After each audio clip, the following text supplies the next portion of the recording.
Здравейте на всички от мен, Роман Събев. Дами и господа, с мен се свърза онази жена,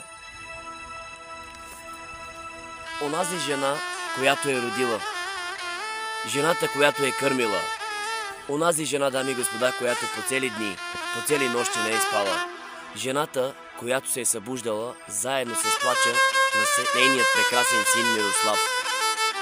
Happy birthday, Мирослав! Бъди жив, бъди здрав, бъди винаги силата, бъди опората на своята прекрасна мама, на жената с много голямо сърце, жената с много чиста душа, нашата прекрасна сестра Радостина.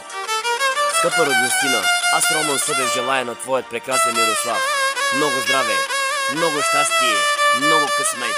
Така днес, както се радваш на своите прекрасни деца, аз, Роман Събев, ти желая да се радваш на деца, да се радваш на внуци и дай Боже да се радваш на правнуци. Скъпи Мирослав, обичай своята майка, уважавай своята майка, бъди винаги зад своята майка, бъди силата и подкрепата на твоята мама, бъди жив, бъди здрав и винаги готин като чути Роман Събев. Живи и здрави!